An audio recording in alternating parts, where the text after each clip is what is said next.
Hello, everybody. I've got 12 o'clock Eastern Time here in Boston. We'll go ahead and get started. Thanks for joining us for today's webinar, The Art of the Elevator Pitch, How to Rise to the Top and Not Get Stopped. My name is Jeff Murphy. I'm an Associate Director in the BU Alumni Relations Office, as well as a proud alumnus of the BU Graduate School of Management, which is, as you probably know, now known as the Questrom School of Business. Today's webinar is sponsored by the Boston University Alumni Association and is offered to our 300,000 alumni around the globe. Throughout your career, the BU Alumni Association is committed to helping you define and achieve your professional goals. We aim to do this by providing alumni with access to a series of valuable online tools and social media communities. It's important that we get your opinion on how we're doing, so we very much look forward to receiving your feedback via a survey that will be emailed to you later today. I know we have alumni joining us today from California, Texas, Florida, Washington, D.C., and Washington State, and as far away as Switzerland, Germany, and Dubai. So for all of you that are on the meeting today, please know that we really do value your opinion on this and every program that we offer. Before I introduce today's speaker, some brief housekeeping notes. As you know by now, this webinar is being hosted on the Adobe Connect online meeting platform. If you experience any trouble with the audio or visual portions of this presentation, I'll ask that you please contact Adobe Connect directly, and you can reach them at 1-800-422-3623. That number again, if you want to jot it down, Adobe Connect, 1-800-422-3623. Today's presentation is being recorded and will soon be made available for on-demand viewing on the BU Alumni Association website, which you can find at bu.edu/alumni. Our speaker today is very eager to answer any questions that you have, and you're welcome to submit them throughout the presentation using the Q&A chat box that you should see at the bottom of your screen. We hope to get to as many questions as we can during today's webinar. It's now my pleasure to introduce our presenter for the day. Joining us from New Orleans, Louisiana, is BU College of Engineering alumna Désirée Young. Désirée is a business strategist and the founder of VentureWalk Business Partners, LLC, a forward-thinking business and entrepreneur development company that takes a no-excuses approach to developing businesses and the entrepreneurs that operate them. Since 2004, Désirée has used her proprietary 8M process to grow businesses by connecting their model and their marketing to make more money. She's consulted for businesses in 27 different industries and has enabled increases in sales, funded expansions, and facilitates an overall sense of control over how to expand. Her programs, including the Business GPS Action Circle and Mentor by the Mile, have enabled dozens to pitch their ideas and get noticed. I invite you all to learn more about Désirée and her company by visiting the website at www.venturewalk.com. Désirée, thank you so much for being here today. We really appreciate your time. I'm going to go ahead. Thank you, Jeff. Terrific. Well, thank you so much. I am so excited to be here. We're talking about a subject that I am basically enamored with, and that is pitching. And specifically, it's called The Art of the Elevator Pitch, How to Rise to the Top and Not Get Stopped. And as Jeff mentioned, I have obviously a love for Boston University. I am an alum, as he mentioned, College of Engineering. And this is a throwback picture, guys, of my days. I actually worked as an engineer for the first half of my career, about 10 years or so. You're seeing me donning an actual BU t-shirt. And yes, it is true that those jeans were in style back then when I was actually an engineer. I actually finished in mechanical engineering and worked for 2 different companies between both my internship and actually working in that arena. But I've got to be honest, I think it was probably 3 months in, although BU more than had me incredibly ready for the world of engineering. But 3 months in, I think I realized really quickly that this was maybe not where I wanted to spend my entire career. And it was an interesting project. I was actually charged with taking over an entire packaging department. And they wanted to fill a very strangely shaped 2.5-gallon jug. Yes, it was a square jug of all things. And I later learned that the interest in filling this jug came from a client. Now, granted, the client happened to be the country of China, but the point was that it was marketing and sales that was pushing me, and I'm honestly making my life very difficult as an engineer. That was a challenging project. Thankfully, I got through it, but I realized at that moment that perhaps I would like to be on the other side of the equation. That is, I'd like to really maybe be on the business side, and that's pretty much what I'd done. So fast forward from my days as an engineer, I actually went back to school, got an MBA in Dallas, Texas, and now really, really enjoy and have for the last 10 years owning my own business, working with business owners as well as professionals. And I get an opportunity to do just what I'm doing today. That is a great deal of training, coaching, and of course, consulting relative to growing their businesses. And a big piece of that, I believe, is certainly in the arena of pitching your business. I'm also really, really fortunate to be a part of some really large programs that are housed within the U.S. and outside of the U.S. as well, such as the Goldman Sachs 10,000 Small Businesses Program. Capital One also has an amazing business accelerator. And I also get a chance to host my own programs, such as Mentor by the Mile, Business GPS, and what I'll be talking about today, this concept of pitching to win. So, ladies and gentlemen, I want to jump right in, but before I do that, I certainly want to make sure I know just who it is I'm getting an opportunity to speak to, and you'll learn why that's important in just a minute. I recognize that these webinars attract BU alum as well as those who aren't perhaps alum, but they're just fans. They're fans of the great content that BU is pushing out and sharing. So I want you to be able to really look at a particular poll. And Jeff, if we can call up that first poll, I'm interested in really knowing just kind of what your current work status is. So either you're an employee, you're unemployed, perhaps you're a business owner, or perhaps you're a student. And choose the one that best fits, because I recognize for some of you, more than one can actually apply. So definitely curious to see just who's on the line and who's checking in currently. I recognize many people will get to see this after the recording as well, but this will certainly set the stage for just what we get to talk about today. So I'm really excited about that.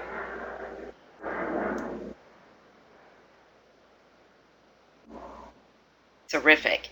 So I see that we have a great deal of employees, a few business owners, which I'm also happy to see, and a couple of those who are potentially looking for a job. So I know that what I'll be talking about today is certainly going to be applicable to all of you. So I'm going to hop in and really talk about my first point. I want you to recognize, ladies and gentlemen, that this concept of the elevator pitch is actually a doorway. It is a doorway. And I want you to know, more importantly, that it's not automatically a seat at the table. Now, it's really important for me to talk about this because I know I've been in this position, and I'm sure you have as well, when you've gone to perhaps a networking social, maybe even it's a meeting of your peers, perhaps it's a business conference, and all of a sudden you find yourself being bombarded by someone's personality and who they are and what they do. And truth be told, you're kind of thinking about where the nearest exit is. So the concept of an elevator pitch should not and will not, quite frankly, automatically get you a seat at the table. So I want to talk a little bit about just what I'm meaning by what this pitch is. I want to make sure we're all on the same page. What I mean is that a pitch is really, it's a message, and it's issued on behalf of a product, a cause, an idea. You as a person, or maybe an institution, it is the packaging of ideas. That's really all it is. And if you're a fan like I am of Shark Tank, I'm sure we've all kind of gotten the definition that pitching is all about going after money. And while that is one type, there are really three types of pitches. There is this concept of the elevator pitch, where it's about networking and really getting people to just know who you are. But there's also the sales or opportunity type of pitch, which I also call a project pitch. And this is all about how do you close a deal? How do you get support on some level? And then finally, there is the concept of a funding pitch, where perhaps you're seeking specific investment, especially in terms of dollars and cents. Today, I'm going to talk specifically about the elevator pitch because, truth be told, it is the introduction for every type of pitch, be it a sales or project pitch or a funding pitch. This concept of the elevator speech or intro pitch, as it's often called, really sets the stage in any interaction and, quite frankly, any communication. This is what's used in informal situations. It's also the concept that it needs to be concise, but it still needs to be clear. And at the bare bones minimum, an elevator pitch answers the question, what do you do? And I've got to be honest with you, many of us clam up and we kind of take the easy route, but I promise you, after today's session, you will no longer be like everyone else. You'll make sure to be unique and, most importantly, interesting to really get people what you want. Because that's really the big idea. The big idea is getting people to some action that you're interested in. So here's my second point. I want you to think about following the audience. And here's what I mean. There's really what you're thinking when you're first speaking to someone, being introduced, or introducing yourself to someone. And then there's kind of the thought of what they're thinking. So it's not a you versus them, although it can be. I want to make certain it's a you and them. And the big deal, ladies and gentlemen, is that you want to follow the audience and, quite frankly, really connect with them and make sure that your communication and the initial introduction really allows you to keep in tune with them. Here's what I mean. Here's the real dialogue that really goes on. And you can be honest with me because I know this is probably, you've been in this space. Obviously, you meet someone, or if it's someone that's on your existing job, let's take the case study that you're now needing to maybe go after a manager, or maybe even your direct manager or boss. And you obviously are kind of telling them what you do. You're asking about what's important to them. And then you feel a lot of pressure, right? A lot of pressure to kind of talk about yourself, to convince them that this idea, that this project, or if you're in the sense of owning your own business, that your product or service is great. But I've got to tell you, here's what's going on in the mindset of the person you're speaking to. And again, this is relative to if it's a potential customer or a manager. They're questioning, why should they pick you? Why should they pay you? And why should they promote you? I'll say those three again. They're wondering, why should they pick you, or even the idea that you're selling to them? Why should they pay you? And perhaps it's money, but it may even be, why should they even pay attention? And then why should they promote? Why should they assist you in following through on what it is you'd like? So understanding this is the real dialogue, I literally want us to change the conversation. I want us to reset how we answer the questions that we are getting thrown at us. And I also want you to recognize the real mission and the real meaning of these questions. So I've identified a few questions that you naturally are probably going to conjure up at the point you're attempting to pitch yourself, pitch your project, or perhaps even pitch an actual business that you're selling. So here's the main question, right? It's always the initial, what do you do? And this is a question that comes up whether you're meeting someone for the first time, or even if it's someone who knows you and knows who you are, they're still questioning this in a very different format. Here's what they mean. They really want to know, what can you do for me? So notice here, ladies and gentlemen, that this is not a question that opens the floodgates for you to talk about your title and necessarily your entire work history, or perhaps even your history in the field you're in. What you're looking to do is to make sure that your answer is targeted so that you're speaking in terms of what's of interest to the person you are addressing. And the truth is, the only way to know that is to really kind of get to know what's of value and importance to them first, which is why so often before you really answer the what do you do question, you'll really want to also ask them a question and get a true sense of just who they are. That way, it's kind of like having the Cliff Notes. You can adjust your answer based off of who they are, what they do, and really not kind of fall prey to them really just getting the full bullet list of all of what you are and who you've been. Here's the second question. How much will this cost me? Now, this question can be formulated in a couple different ways, right? It can either be, well, how much does that cost? What's normally the price point for this? Or it could really be, how will this work? In all cases, here is what the person's really asking. They're not necessarily asking for true numbers here, or even how much time. They're really wanting to know, what's the value of this idea to me? Notice in all of these real meanings, it is the infamous radio station, the WIIFM, right? What's in it for me? So as you're speaking to someone, you are really wanting to reset your answers, not relative to just your point and just your idea, but literally filtering what you say in terms of what's of importance to the person or persons you're addressing. So when someone is asking about the cost, they're really asking about the value. And here, once again, you want to communicate just what your project, service, business, products do in terms of what benefits are of value to the person you're speaking to. And like I mentioned earlier, all of this is really going to come about by your engaging in a true dialogue with the other person. So as you recognize and reset your answers, this is so much bigger than someone just kind of throwing questions at you like someone would throw darts at a dartboard. This is more about how you engage them so that you can adjust. And for so many of us, we're put on the spot and we feel like we've got to show how intelligent we are. We've got to show how much we know. But I want you to calm down, kind of take a few breaths, and really think about what they're really asking. And here's my final question and answer session, right, with resetting your answers. They also may perhaps ask, well, maybe I can have your contact info, and that's if you're meeting someone for the first time. Or more importantly, they may ask, well, give me more information, right? Put together a report, pull together a summary, pull together maybe a project synopsis so we can know if we need to go after this.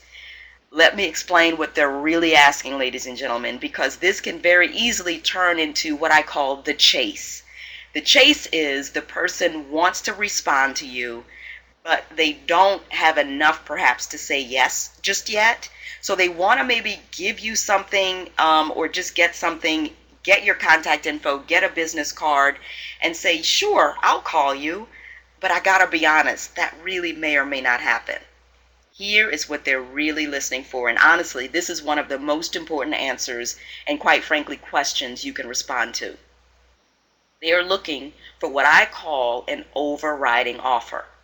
An overriding offer. And what that means is they're looking for some easy yes. They're looking for either a free consult, a sample, a free trial, a pilot project. You, ladies and gentlemen, when they're really interested, you want to give them some opportunity to say yes that maybe enables them, if they haven't already, to really know you, like you, and trust that this idea, message, or concept is really all of what you're pushing and saying it can be. What they're looking for here is just this opportunity to take this initial step. And quite frankly, you want them to take the initial step. So let me give you an example. If you're again at a networking social, and let's say you are a business owner, and the big idea is that in the midst of the conversation, you've learned that this person really would be a very good prospect for you. Instead of you just saying, well, I'll call you next week and we'll set up a time to talk, right there on the spot, let them know, well, I offer a free trial of my product. Or better still, I actually have this free 40-minute consult. It'll give me a chance to really learn more about you. And most importantly, you'll get to understand just what things I do and more importantly, how it can benefit you, if at all. So let's schedule that right here and right now. That gives them this chance for an easy yes. If you're perhaps in a business setting and it's a project that you're really trying to sell, or even better still, a new opportunity, right? Maybe there's another position that you believe you would be ideal for. And so now you're attempting to really help this person know you're interested. And maybe they say, well, I think this would be a good position for you. Why don't you come up with some points and give me a summary of what you think your top assets are and your strengths? Instead of that, why not ask about your chance to shadow a person already in that role, or to take on perhaps a project that would give you the opportunity to work in that position and glean some of the skills, and more importantly, some of the actual development that's attached to it. Your big idea here in the midst of any elevator pitch is to get everyone to the next step, whatever that step is. And for most of us, ladies and gentlemen, the next step is not necessarily to buy or to 100% check off on the project. It's usually some small, integral, however, stage of the bigger process. So it's up to you to identify what is an easy yes, an overriding offer to get them to buy in on some small level that will then open the door for you to fully get what it is you want and actually need. So I've really talked up to this point about several of these concepts around the elevator pitch. I'm not done yet, but I want to take a very quick break, because what I recognize is that some of these things that I'm discussing, many pieces of it may be something you've heard before, but some may actually be brand new to you. So ladies and gentlemen, I would not do you a full service if I didn't also have the opportunity to pitch some really cool things that I wanted to offer to the community that are taking advantage of this webinar. First and foremost, and I'm going to go through this in a moment, but I do want to give everyone the opportunity to download my elevator pitch, what I call my TPM formula. And it's actually a part of a lesson of a full course that I have that's called Pitch to Win. So I want to offer you a free lesson from that course that happens to be specifically on the elevator pitch. It'll talk exactly about the parts of the pitch, how do you pull it together, and most importantly, how it is that you make sure that it is something that gets people to listen, take notice, and want to take that next step. In a few minutes, I'm going to talk a little bit about my pitch personas, and I actually have a special assessment that's coming out this summer, just about wrapped up with the development of this, so you can identify what your pitch persona is. And a pitch persona is pretty much a pitch style. Knowing your style is paramount to knowing how it is you should communicate with others. So I want you to get an opportunity to know concretely just what you are and who you are. And finally, I recognize some of you may be in a really different space of making certain that you are really ready for whatever this next opportunity is for you. Maybe you have a pitch that's coming up where you're attempting to pitch a project. Perhaps you're looking for a new position. Or if you're in the line of business for yourself, you're really trying to understand how to pitch your services or your products to get people to notice. I want to offer something really special just for this community, such that you will get a certificate where you'll get over $150 off of the value of what I call a virtual pitch eval, where you can submit your best pitch. I'll actually review it, look at what you should add, what you should delete, and what things you should keep. And then you'll actually get a 30-minute one-on-one with me virtually, so we can discuss the changes and make sure you have a pitch that wins. I want to make sure all those things are available to you, and you can download it as soon as you'd like. VentureWalk.com/BU2015. So we've talked already, ladies and gentlemen, about the idea of recognizing a pitch is not just an open door, right? Or it is an open door, but not a seat at the table. And we've talked about the types of pitches. And then I went into understanding the dialogue and what's going on in the mindset of your audience. Now I really want to delve into number 3, which honestly is one of the pieces that I believe is so incredibly important.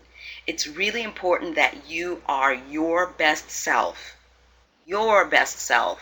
not someone else. Here's what I mean by all of this. You know, the big deal around what I call the pitch personas is really owning your own natural communication style, and everyone has one. I'm going to walk through these four personas, and I recognize that in many cases you may find yourself in more than one, but in your specific work environment, there's usually going to be one persona that you most often default to. I'm going to talk about each one, and more importantly, I'm going to talk about each one, pros and cons, because the idea is not to change who or what you are when it comes to pitching. When you attempt to be something different, that is where you lose several things. You lose being authentic, and honestly, you lose your own effect and effectiveness in pitching. So the big idea, ladies and gentlemen, is to identify where you naturally are. And this is a combo of just what you are born with and, quite frankly, what your environment has literally developed in you. The big deal is really pulling in who you are and using your strengths, managing kind of some of the not so strong points, but making certain that you're allowing every time you communicate to be your own way and really to be able to get what you want. So let's kick it off. First off, the first pitch persona is the shark. And you know this person if you're not this person. The shark is known as the person that honestly is very, very sharp, very much to the point, does not like to, as we call it here in the South in New Orleans, does not like to lollygag or talk all around in circles. You are very much direct. You're usually good with numbers and perhaps finances. You're most comfortable with it, actually. And you're the one that most often will go in for the close, right? You go for the jugular, as many sharks do. The positive around being a shark is that you're really able to get your point across. And there is never a question as to where you stand or what it is you want. The challenge with that, ladies and gentlemen, as you probably already heard, is that most often the shark is least likely to develop a real relationship and develop rapport with someone. And so the person on the receiving end may actually feel that they're just being kind of attacked, no pun intended, and that the idea is that you're attempting to push your idea on them. So here's the balance and where it comes in. The balancing act here is to ensure that you are asking questions and getting to know the person that you're really looking to pitch to. It's important, as I talked about in the dialogue, to know what's important to them and to understand what they value so that you can adjust your own pitch accordingly. The shark naturally just wants to go after what they want, regardless as to what anyone else thinks and knows and feels. I want you to taper that just a bit and actually be able to balance it off with who you're speaking to. I had an opportunity to work with a business owner who was an absolute shark. She was actually in the area of kind of a lot of green marketing and had really developed a full association for businesses that were looking to market themselves in the green way and really benefit from all of the pluses in being in that kind of arena, and certainly wanted to take advantage of it. She really was a shark. She was very comfortable with knowing how going green was not only obviously good for the environment, but also financially a sound investment. And most of the time, she just believed everyone should do this. And although I agreed with her, it was difficult for her to understand where people were coming from versus going after them with her pitch. So we really had to taper what it is she spoke about, and we really had to help her to understand some 3 to 4 questions she had to ask every prospect so she knew if they were already on board and if they were not, what their reservations were. And we then allowed her pitch to be adjusted, which we had 2 versions, so that she could adjust the pitch to where the person was instead of beating them over the head with the concept of going green and why it so made sense for business. And that's what I want for you. I want you to maintain being a shark, but I also want you to allow yourself to really connect with who you're speaking to. So that's the shark. Maybe you find yourself there, but if not, perhaps you see yourself as a dolphin. Now, here's the deal, ladies and gentlemen. Everybody loves dolphins. Everybody. I've not ever met a human that didn't love dolphins, and quite frankly, dolphins are incredibly lovable. They're known, and in the sense of pitching, known to be good listeners, incredibly personable, and the penultimate emotional connector. Dolphins tend to be pretty much opposite, yes, of sharks. And the positive is you get connected with people, right? You're the person that, quite frankly, people probably come to you and tell you all of their problems or really, really want your advice. Here's the other side of it, though. When it comes to pitching, dolphins most often are reluctant to really get to the close. You're reluctant to get someone to take that next step because you often get stuck in the conversation. You get stuck in asking more questions, which is a good thing, but at some point the person is ready for the sale or they're ready for the best next step. They're bought in, but you as the dolphin, you want to keep selling. You want to keep connecting and you want to keep talking and learning more about them. You probably glean and get more information about the person you're trying to get this deal with or move to this next session or next position. You get more information than you'd ever need in a lifetime. So for you, Dolphin, I want you to keep the connecting going. Be a good listener, ask the questions, connect emotionally. But beyond that, I want you to recognize there's a point where you've got to get the person to make a decision. Get them off the fence, enable them to take some action. You do have to be comfortable with closing. So Dolphin, I don't want you getting so tied into the communication that you forget that it is about closing, that it's about asking what is the next step you need and want this person to take. So that's the Dolphin. And if you find yourself there, I can't wait to hear more about it. So here's the third, the seal. And everybody, you know the seal. If you've ever gone to a zoo, you hear the seals before you see them, right? They're the noisemakers. Usually seals have a great deal of humor, incredibly entertaining, natural with jokes. You're the life of the party. And when it comes to pitching and getting people to do something, people do things for seals simply because they want to be associated with you, right? You are the, not just the leader in the sense of groups, but you're the one that everybody wants to call their friend and quite frankly wants to do things with and for. This helps you in many, many ways. It helps you because you have the charisma and you can make connections and people genuinely like you because you bring that to the table. But here's the other side. At times, this person cannot be seen as serious, cannot be seen as dedicated or focused, and I want to make sure that you are allowing yourself to be taken as seriously as you should be. I worked with a gentleman who had a business and was going into a pitch contest. Basically, he was pitching for $70,000. And I've got to tell you, he was a natural salesperson, a true seal. He had the charisma and opening and talking and speaking was very natural for him. He knew how to get the crowd interested and ready. Where he actually started to lose credibility, however, was when he started to get questions around how much his concept cost, what type of, how the investment would be used. When it came time to really speak about the details and get into the nitty-gritty of just what was going on with this project, he really started to stumble. And that, unfortunately, is the challenge for many SEALs. So as a SEAL, if this is your persona, what I want to really get you really connected to is getting comfortable with the details of what you want. People may be willing to say yes, but at a certain point, you've still got to show that you are actually able to deliver, be it a new position, be it a product or service, and you've got to be able to help them know that you may be humorous and entertaining and the natural person that everyone likes, but you also can deliver and you can actually make certain you do so at a true level of excellence. So in the midst of your talking and pitching, it is important that you also show credibility, that you show that you have the knowledge, that you have the skills, and balance that with being liked.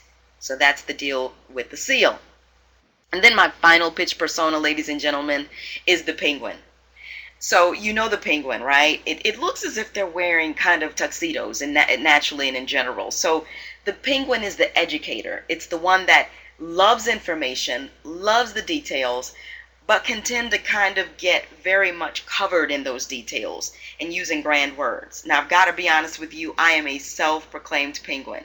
Having been an engineer and having worked in the arena of really understanding lots of information and data, even in my current business, I am in the arena of marketing strategy and business development. But I come from a side that's not just creative, but that's certainly in the side of data. I do a great deal of pulling analytics, a lot of analysis, pulling measurements on people's email campaigns, even in the concept of pitching.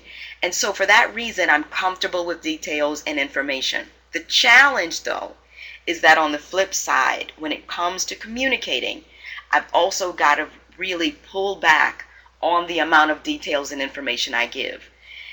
For most of you that are penguins, the person you're speaking to does not have the appetite for the level of data and information you can possibly feed them.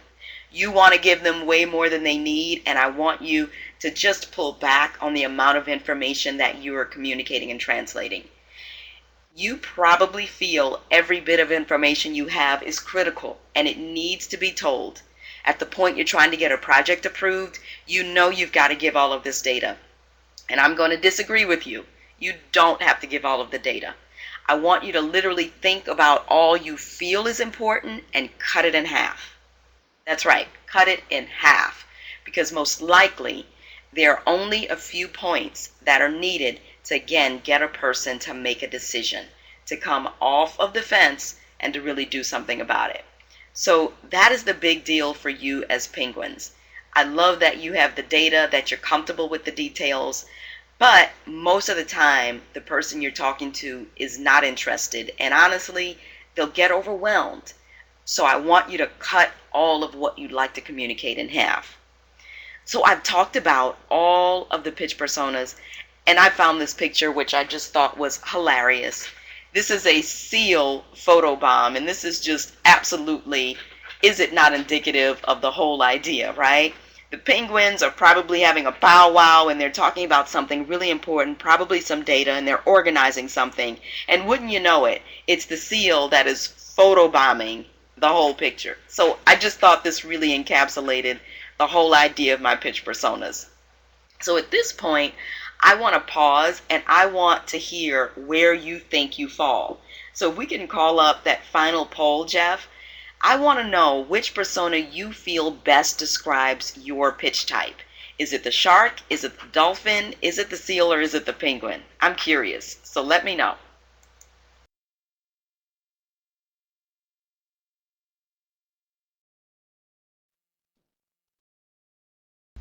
While we're Wow, waiting for so some we've of got those a lot of answers. dolphins. Say it again? Awesome. Sorry, Desiree. I was just going to say, while we're waiting for people to chat in with their answer, I wanted to remind folks that they're welcome to submit questions using the Q&A chat box at the bottom of the screen. We'll get to those at the end of the presentation. And just a note about asking your question, try to keep it to a sentence or two.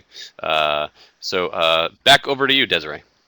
Thank you so much, Jeff. So I'm getting to my final point, ladies and gentlemen. Great to see we've got equal dolphin and penguin. So I see this is certainly my tribe. A few sharks and seals as well. So glad you guys are here. So here's the final point of my presentation. And then as Jeff mentioned, we're going to open it up for questions.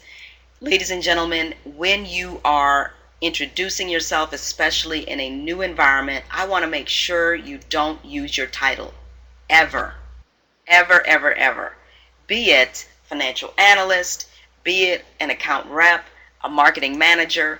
I want you instead to use my TPM formula. And as I mentioned, I'll make sure if you go and download all of this information, you will get this formula if you don't catch all of it now. But it's the T, P, and M, and it really does equal pitch success. Here's what they stand for. T stands for the target, meaning who it is you're speaking to. P is the problem, the pain, or the pleasure. That's the what you're doing, and more importantly, what it addresses. And then M is measuring the impact. It's the point of what I call the who, what, and the so what. So let me explain. Here are the key questions you're answering in any elevator pitch. First, you're answering who is your target audience? Who is the person you're speaking to? You want to say what it is that you will do for them. Is it your product, your service, your project? What is it that you're going to do to benefit them? And then talk about so what. What specifically have you done to make a difference? I'm talking quantifiable impact here. Increasing dollars, reducing costs, improving sales by a certain percentage, getting projects done in time and under budget. All of these are quantifiable benefits. Here's something to keep in mind though, ladies and gentlemen, as you're going through this, and I'm going to show you some examples before we hop into the Q&A. Be careful, ladies and gentlemen, of the bullet list. You've heard of this, and I'll tell you what it is in a minute, and what I call analysis paralysis. Here's the bullet list. You know what this is. When someone asks who you are or what you do, and you go through this bullet of item by item by item, and it's not just that it is a bulleted list, but literally the person listening feels as if you are hitting them with bullets with every statement you make. Don't do that.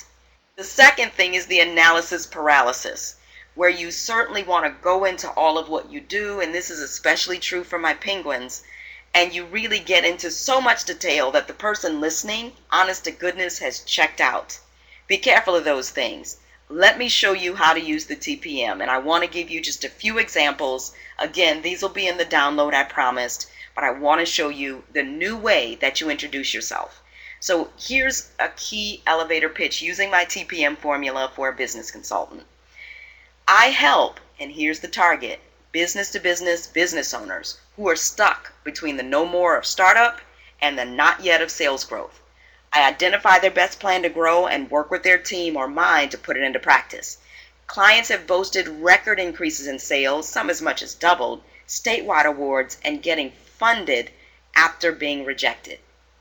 So you see where the T is, my target audience, where the P is. The main pain here is actually getting a sense of them knowing where they're no more and not yet. And then, of course, where they're measuring impact.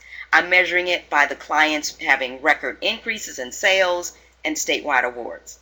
Here's another example I want to share with you to give you another way of how the elevator pitch with the TPM formula can work instead of you're just saying what you are as far as a title.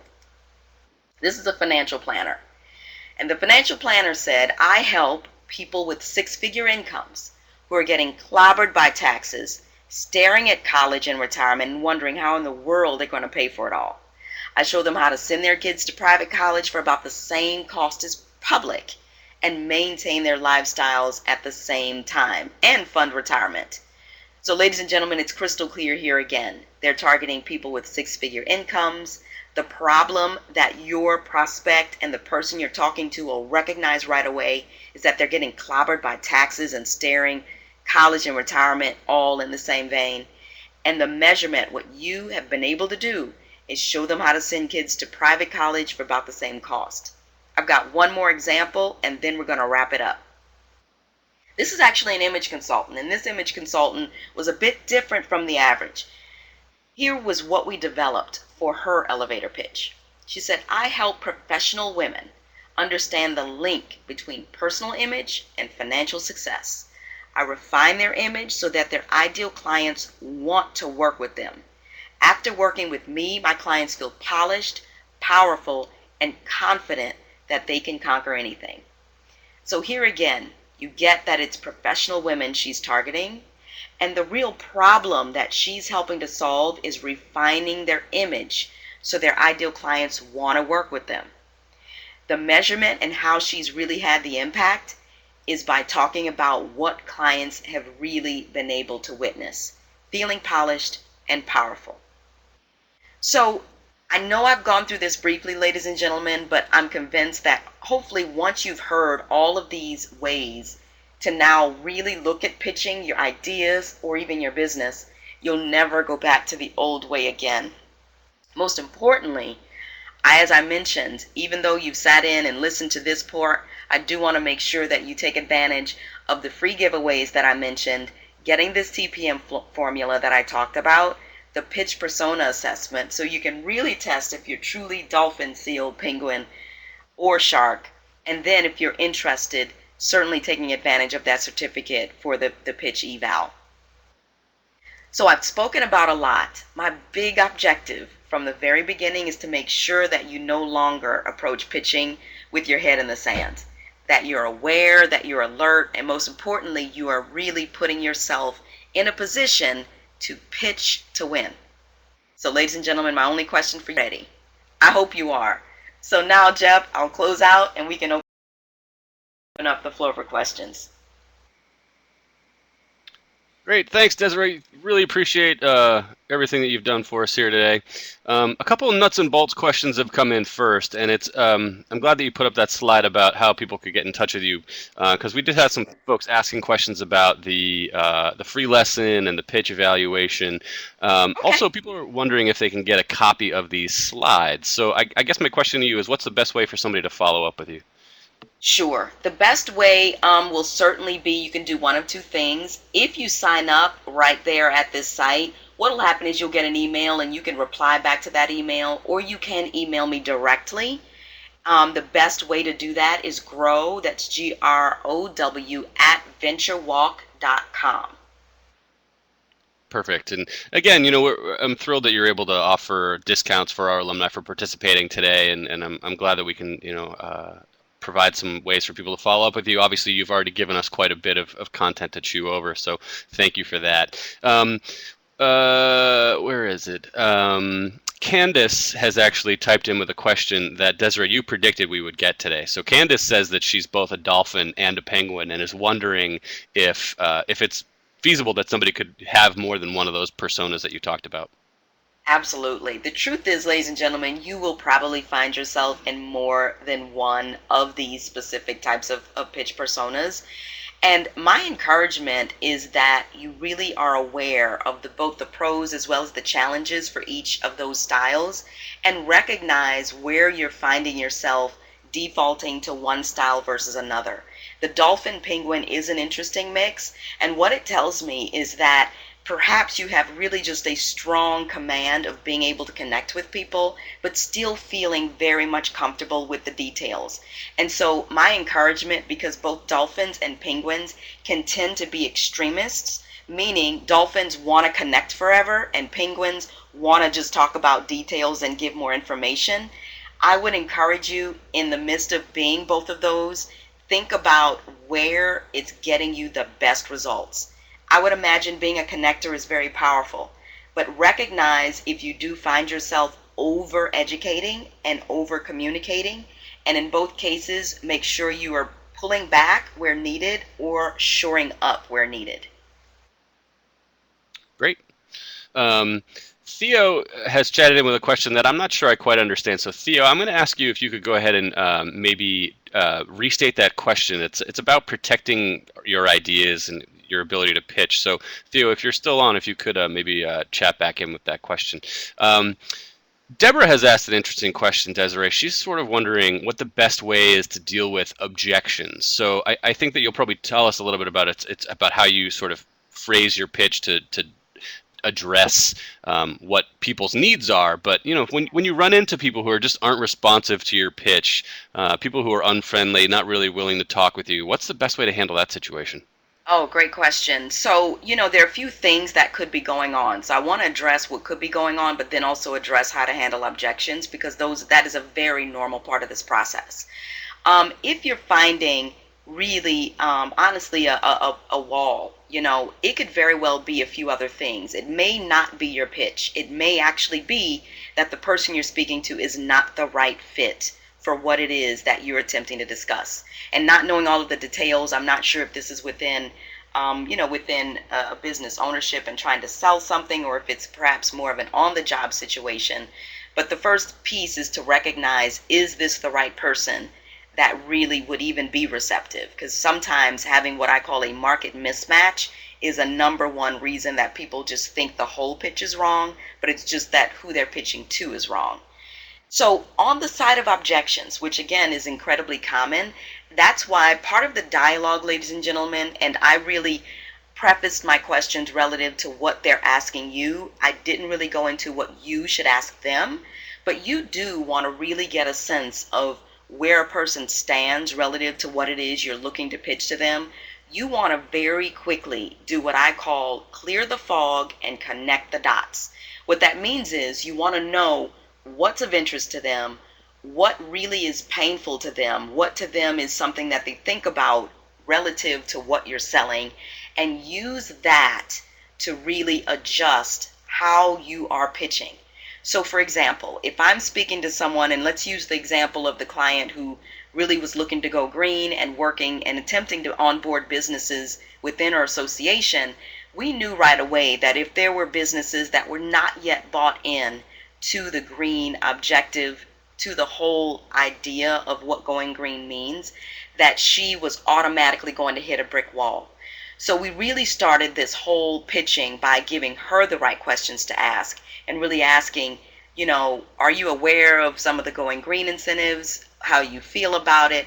And depending on how they answered, that gave her a great deal of opportunity to understand how to pitch back. So understanding where your audience stands gives you the right type of ammunition. And as you get further in, if there are objections, you do want to take each one and really work with it independently. So in other words, you want to listen to what they're objecting to, and you want to get them back to what they value. If they're objecting to price, you really want to stay and keep the whole conversation on, well, what's most important to you? And what does this cost mean to you? So that instead of kind of kicking and fighting your own presentation, you're allowing them to set the stage.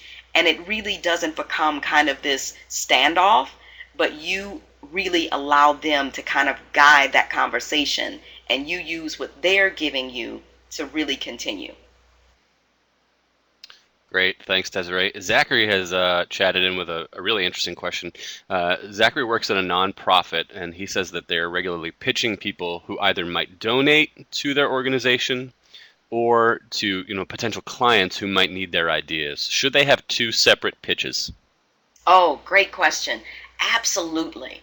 The truth is that because you want this pitch so targeted to the person, honest to goodness, I've worked with clients and that they've had several pitches because either who they're pitching is different and unique or what they're pitching is unique. Now, the watch out is having so many that, you or whomever else in the organization is unable to kind of keep up. And that's where you prioritize. And it sounds like this person has already identified kind of the two primary audiences, really develop what are their main pain points or what are the main things that they are really interested in so that you target your pitch as well as you can. People are really motivated by one of two things, either alleviating pain or they really want to move towards having more happiness, pleasure, joy. So at the point your pitch connects with either one, and sometimes both, that's where you can get really targeted. But you absolutely will most likely have more than one. Great. Theo, thanks for clarifying your question. This is definitely an interesting one. So for entrepreneurs, if you have an idea for a business or a service and you want to pitch it to potential customers or investors, but also at the same time you might find yourself needing to protect your ideas, some intellectual property. Long story short, is there any information that you should not share in an elevator pitch? Great question. Great question. So this is an interesting situation because we all know that oftentimes the very people that can help you most are the people that can unfortunately hurt you, right? If you're pitching to an investor, they do have the potential, obviously, to take that very idea and run with it. What I recommend initially, especially if it's an initial pitch and it's an initial conversation, that is where, remember I talked about the analysis paralysis and not going into the level of detail? That is why you do want to be incredibly careful. So for example, if this specific idea happens to have some really proprietary, be it software, programming, coding, I'm pretty sure it's more than just the concept and idea, but it is how you are actually implementing it. That is the part you do not need to get into. In an initial pitch, when you're attempting to understand if someone is interested, you do not need to go into the level of detail where they can duplicate it. You do want to get them interested and really gauge what level of interest they have. Now, immediately after that, though, I want to encourage you to, at the very least, get, if needed, an NDA. That's a non-disclosure agreement. There are some very basic ones that you can find anywhere online, and potentially, if need be, getting some legal help. But what an NDA does is you have people to sign off on that ahead of time, which says they agree to not take your ideas, that what you discuss there is actually going to be held confidentially, and that they again will not attempt to take that idea. The best way to hedge your bets in this is to make sure you're speaking with people you either have a relationship with or they've been referred to you by people, so that they're credible and you kind of know who they are. So I want to, it is very important to protect your ideas. And I know for some entrepreneurs, I've seen them become afraid to pitch for that very reason, but that's where you're very selective relative to who you speak to. You do not give all of the details, you gauge the interest, and when needed, you get an NDA.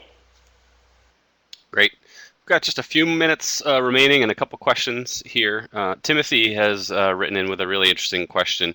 In looking at an elevator pitch in terms of a career changer, so in this case, Timothy's trying to go from being in the military to a new industry. Obviously, a lot of people feel like networking is everything. So Timothy's question is, how can he adjust his pitch beyond demonstrating any kind of a skills gap? How does he show that he can learn quickly in order to overcome lack of his experience in a specific industry? Does that make sense? Great question. It does make sense. So Timothy, the big deal for you, when I talked about that measuring impact, the big deal for you will be to show the skills and experience you have in your true life already. So instead of being concerned about the gaps, I want you to absolutely become focused and pointed about the skills you do have. And the thing is, instead of just stating those skills, because that becomes a lot softer, I want your pitch to be more powerful. And what you want to do is give real examples of how and where you use those skills and what the true result was. So in your case, you're going to think about actual behavior, demonstrated examples, and it's not just from a job. Obviously, if you were in the military, I'm sure there are more than a few examples of various skills. But even if it's been in any volunteer arenas, home life, you can use any of those examples to demonstrate skills. And the big deal again is in the midst of a pitch to keep it from sounding kind of two-dimensional and really allowing it to kind of come into the more 3D world. You want to give real life to it, and by life I mean showing real examples that you participated in. And this is really powerful in interviewing as well. When you develop a key pitch for yourself, here's where it translates. It obviously translates in what you say. It can translate onto a resume. It can transfer into your social media profiles. It can transfer, if you have a business, onto your website, onto your business card. The pitch becomes the thread that weaves any type of marketing material that markets you, your business, your career, what have you. But the big deal for you is to focus on how do you breathe life into the real skills you have. You don't want to just state them, but you want to state them in terms of how you actually showed them and demonstrated them. Great. We're running up against the hour here, and I want to be respectful of people's time for the 60 minutes we've allotted. Sorry to those of you that we're not going to get to. One last question. Désirée, specifically from somebody who I assume is a lawyer, wondering if you spend a lot of time working with lawyers, and what some basic suggestions you'd have be for somebody to leverage their elevator pitch in order to generate more business, again, as a lawyer. Yeah, I have worked with lawyers, and lawyers are interesting because, there's a lot of concern, I know, around speaking about what past performance and past experience you've had. The biggest piece for lawyers is that, unfortunately, there's so much opportunity to sound like every other lawyer. And so the big objective for lawyers is about the connection. And it's really going to be first and foremost about the questions you ask and getting a person to a level of comfort, while at the same time really showing that you are credible. And so for lawyers, it is about giving a little bit of information on what they've been able to do for others. But as you know, I mean, and a lawyer will know this, it has to be prefaced that that specific result may or may not be the same for every person. You want to be very clear so that you don't set the expectation that someone believes that they're going to get the same settlement or the same results. But it is still important because lawyers tend to not talk about what their wins have been in results because they're afraid someone else is going to expect the same thing. So it is a balancing act. It is a balancing act of helping people to know what you've been able to do while at the same time helping them to know that their results may be different and will always be unique. But don't be afraid to talk about what impact you've been able to have. Desiree, thank you so much again for your time today. I think everybody knows how important a good elevator pitch is, and you've really laid out a fantastic framework for our alumni around the world to be a little bit more effective in getting their feet in that proverbial door that you talked about. So really appreciate everything you've done for us. Thank you so much. I've had a blast, and the questions were terrific, so I'm hoping any emails or anything that come through, give me a little bit. I will respond to all of them as soon as I can. But most importantly, make sure to download the notes. Great. My thanks also go out to everybody for participating today. I hope that you'll plan on joining us for our next webinar, which actually dovetails really nicely with today's session. On May 13th, we're going to happily present BU alumna Johanna Rothman and her webinar, 8 Tips and Traps of Networking When Job Searching. Spots for that session are filling up quickly, so I suggest if you're interested that you sign up now at our website, which you can find at bu.edu/alumni. And as always, if you or any BU alumni you know would be interested in presenting a webinar like this for the BU Alumni Association, I ask that you please contact me here at the Alumni Relations Office or by email at jtmurphy@bu.edu. Thank you everybody for your time, and have a great day or a great evening wherever you might be.